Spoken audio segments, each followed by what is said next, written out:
So baby Holly has been missing for 40 years, certainly not a baby anymore.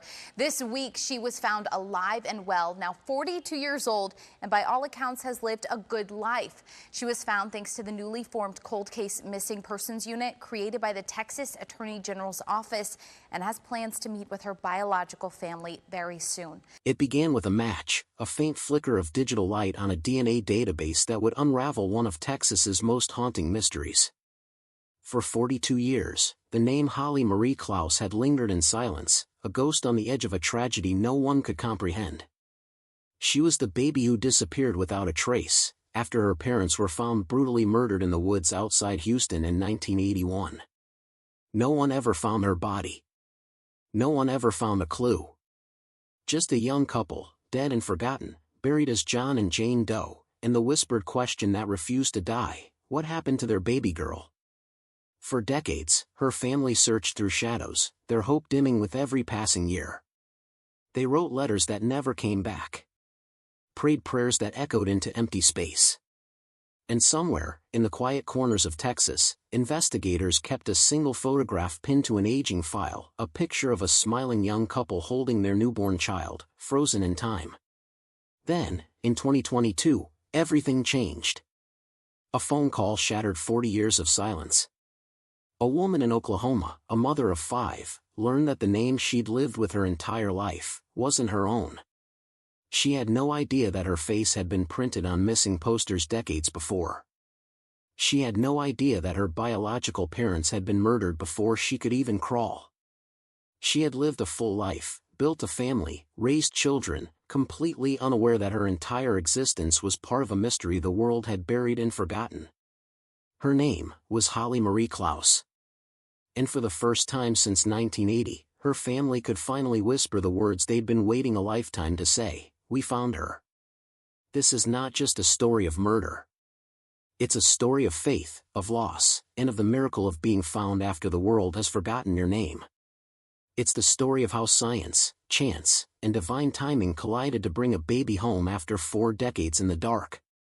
You're watching The Found Files, where we uncover the stories that time tried to erase, the lost, the missing, and the miracles. And before we begin, take a moment to remember this: every view, every share, every subscription keeps these forgotten stories alive. Because for every Holly who's found, there are hundreds still waiting in silence. Don't scroll away. Be part of the reason another story gets told. Subscribe to The Found Files, because sometimes, the truth isn't lost, it's just waiting to be found. There was simply a young couple, full of dreams, faith, and the kind of innocence that only youth can afford. Harold Dean Clouse, known to everyone as Dean, was just 21. A quiet, hard-working man from Florida with calloused hands and a gentle heart. He met a bright young woman named Tina Lynn, and together, they built a love that seemed unshakable. She was 19, sweet, spirited, and known for her kindness. Their lives intertwined in a way that felt destined, like two souls drawn together for a purpose. In 1980, their daughter was born, a tiny, perfect girl they named Holly Marie. Family members described it as the happiest time of their lives. Dean and Tina were young parents doing their best, surrounded by laughter, hope, and the promise of a future they believed in. They took photos of their newborn, wrote letters home, and talked about new beginnings. But like many young families of that time, money was tight. The economy was rough, jobs were scarce, and Dean wanted to provide something better for his wife and child. So, when a friend mentioned opportunities in Texas, steady work, a new home, and the chance to start fresh, they took a leap of faith. Late in 1980, the small family packed everything they owned into their car and left Florida behind. The plan was simple: build a new life, save some money, and eventually come back home. They said their goodbyes, promised to call soon, and drove west, 3 souls chasing a better tomorrow. Back in Florida, their family waited eagerly for updates. At first, the letters arrived, short notes about the trip, about settling in, about Holly's first smiles and sleepless nights. Dean wrote that he'd found work doing carpentry. Tina said she missed her mother's cooking but believed they were where God wanted them to be. It was a picture of a young family trying to make it in the world. Simple, humble, hopeful. No one could have imagined that those cheerful letters would be the last words anyone would ever hear from them. The phone stopped ringing. The mailbox went silent. And as weeks turned into months, unease began to grow like a shadow creeping through their family's hearts. Something was wrong. The Clouses had vanished. At the time, no one had answers. No one could have known that just a few hundred miles away, deep in the Texas woods, the beginning of their American dream had already come to a tragic end. But in 1980, the world kept turning. Missing persons databases didn't yet exist. There was no internet. No national alert systems. If you disappear, sometimes, you just disappeared. The Clouse family clung to hope, praying for a letter, a phone call, anything to prove that Dean, Tina, and little Holly were still out there somewhere. They had no way of knowing that the answers they sought were buried beneath Texas soil, and that their baby girl's story was only just beginning. The year was 1981. Winter in Texas had come and gone, and in a small Florida town, two families waited by their phones, listening for voices that would never come. For months, Dean's mother tried to stay calm. She told herself that her son was busy working, that the long distance, the new job, and young parenthood had just swallowed up his time. But deep down, she knew something wasn't right. Tina had always written. Always. Letters, postcards, phone calls on birthdays and holidays. Then suddenly, nothing. Weeks turned into months. And the silence became unbearable. Back in Texas, no one noticed the young couple's disappearance. No missing persons report connected them to the nameless tragedy discovered in a patch of dense woodland north of Houston, two bodies, found by a dog walker in January of 1981. A man. A woman. Both brutally killed. He was bound and beaten. She was strangled. There was no identification, no witnesses, no vehicle nearby, just two lifeless souls left to the elements. Local investigators could only guess at who they were or why they'd been targeted. The case file was thin, and the evidence, almost non-existent. Authorities buried them as John Doe and Jane Doe. Their graves marked only by numbers, their story filed away in a drawer that would gather dust for decades. And somewhere, their baby girl, just a few months old, was gone. No trace. No footprints. No cries heard in the night. For Dean's family back in Florida, rumors began to swirl. Some said the young couple might have joined a religious commune. Others thought maybe they'd run into trouble on the road. But every theory ended the same way, with questions, not answers. Tina's mother wrote letters to old friends, to churches, even to strangers, begging for information. But no one had seen them.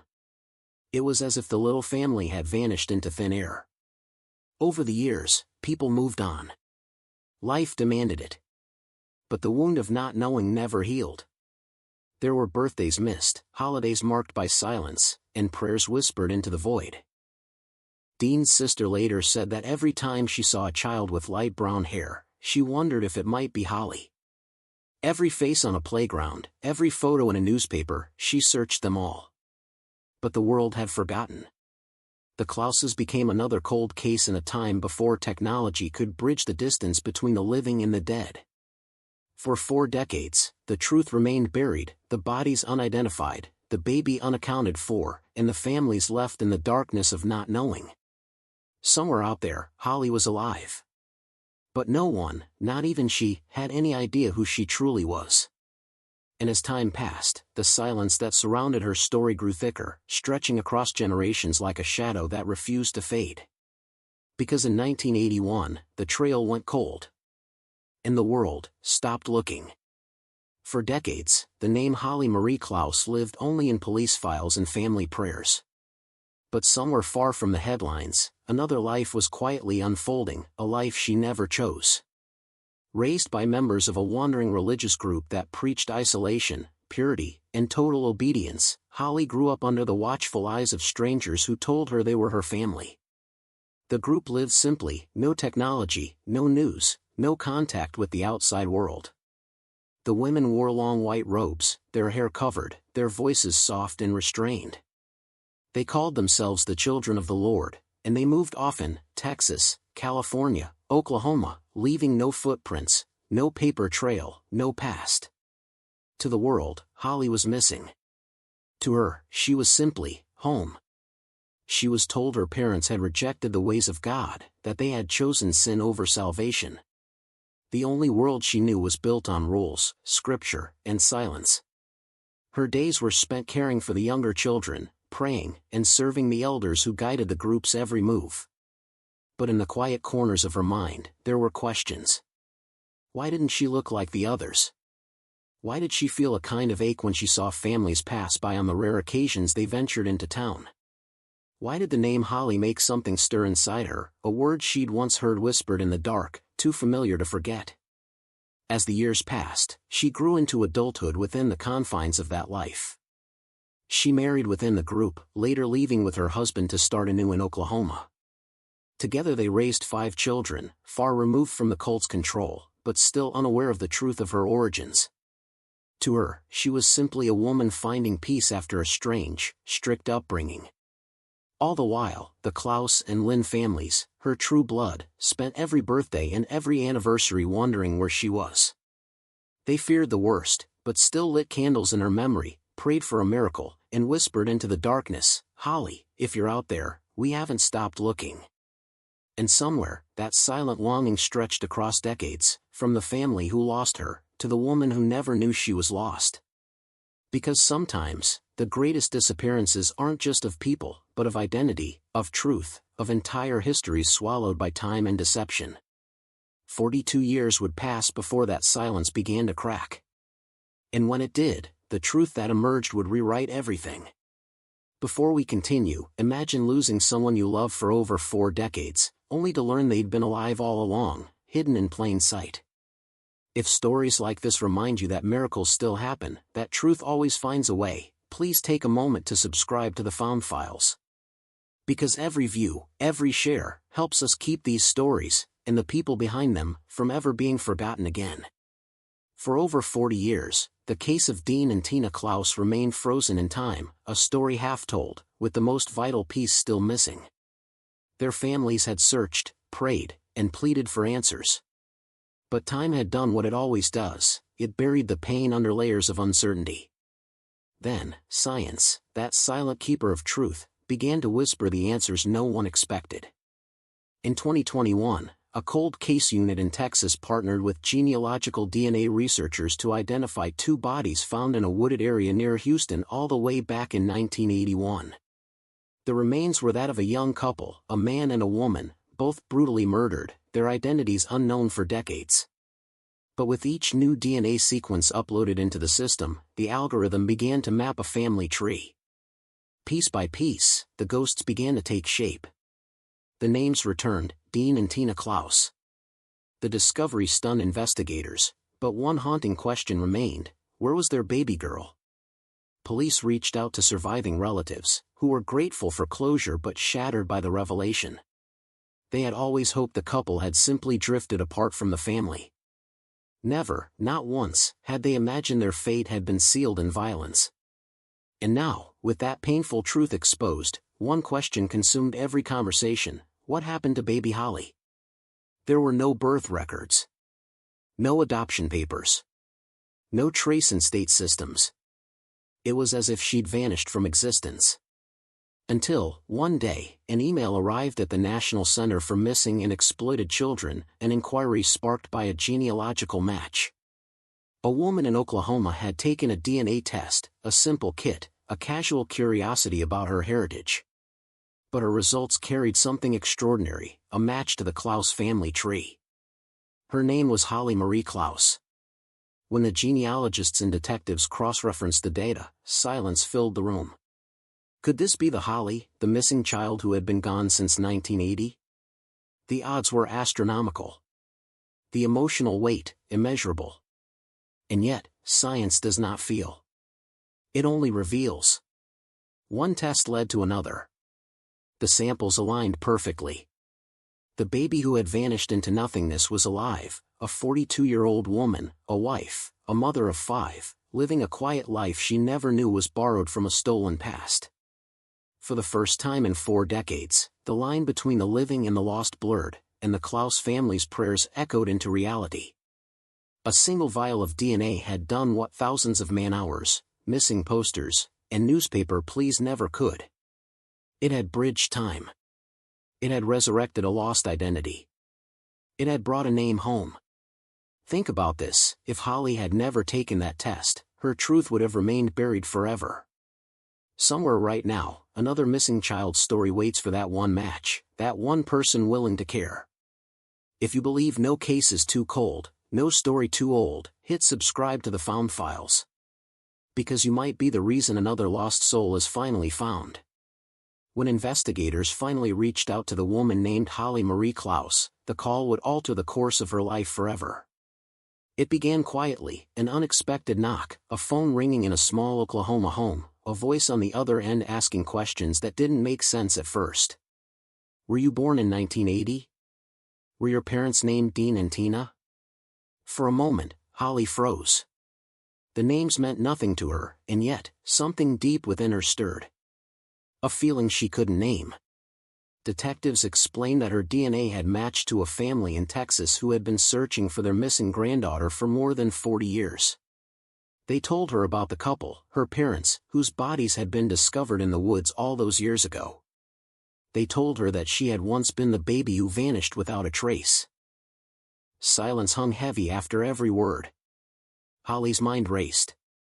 The childhood she remembered, the rogue figures, the endless prayers, the rules, suddenly felt like a borrowed dream. Her identity, her story, her very name, all rewritten in a single conversation. She had been raised by strangers. Her real parents had been murdered before she ever learned to walk. And for 42 years, her family had searched for her through tears, faith, and fading hope. She wasn't lost anymore, but she was no longer who she thought she was either. Investigators would later piece together fragments of how she'd ended up in that nomadic religious group. Reports suggested that after her parents' deaths, 2 women dressed in white robes had delivered the baby to a church in Arizona, claiming they were part of a spiritual organization that believed in separating from worldly evil. From there, Holly was raised among their ranks, her identity deliberately obscured, her past erased. The Clouse and Lynn families, stunned by the discovery, could barely speak when told she was alive. For decades, they had mourned her as lost to either death or the unknown. And now, she was real, breathing, raising her own children. For Holly, the truth was both a gift and a storm. She had lived a full life, one built on faith, love, and survival. But now she carried the weight of another life, one she'd never been allowed to live. She later said she was grateful for her parents' families, for the science that found her, for the miracle that reconnected them.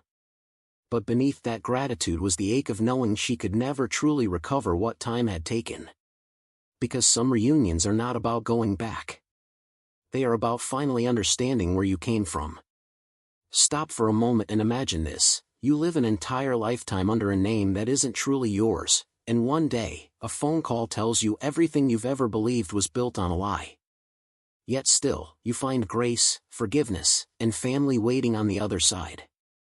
That's what we tell here, the found, not the forgotten. So before we move forward, please take a moment to subscribe to the Found Files. Every click helps us bring these stories of faith, pain, and rediscovery to light, stories the world must never lose again. It began as a simple gathering, but it became a moment that generations had been waiting for. After decades of prayers whispered into the dark, Holly Marie Clouse finally stood face to face with the family she had never known. The cameras were rolling, but for those who witnessed it, time seemed to stop. Inside a small, sunlit room in Texas, the air was thick with disbelief and awe. Faces aged by grief and years of wandering suddenly softened with tears as they looked upon her, the baby they once cradled, the child they had buried only in memory.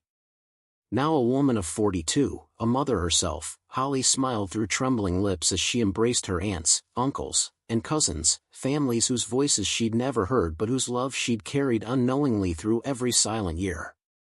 For them, it was as if the universe had folded in on itself, a circle completed, a promise kept. They cried, they laughed, they prayed. And somewhere between those tears and the shaky laughter, decades of pain seemed to dissolve. It was a reunion that defied logic, distance, and death itself. A reunion that belonged not just to the Clouse family, but to every person who has ever lost someone without goodbye. When Holly spoke, her words were gentle but heavy with meaning. She said she felt peace, not because the story made sense, but because it finally ended. She said she was grateful to know that her parents had loved her, that she had come from goodness, even if the world had stolen them too soon.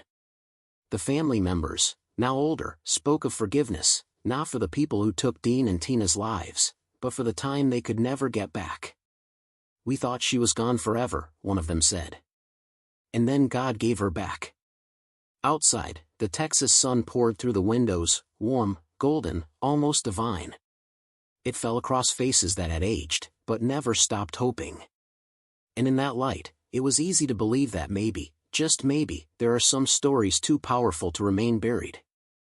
After the reunion, Holly returned home to Oklahoma, to her husband and 5 children, 5 living proofs that life had found a way to bloom from tragedy. Though she had lived 40 years in silence, her truth had finally spoken. And the family who lost everything in 1980 now had something precious returned, not just a daughter, but closure. In the quiet after the reunion, one of Holly's relatives said something simple, something true. "We can stop searching now, because she's home." In the end, the story of Holly Marie Clouse is not just about loss, it's about what endures when everything else is taken away. It's about a young couple, Dean and Tina, whose dreams ended too soon. It's about a baby stolen into a life of silence, and a family who refused to stop believing she was still out there. And it's about the strange, unstoppable truth that no lie, no distance, no passing of time can bury forever.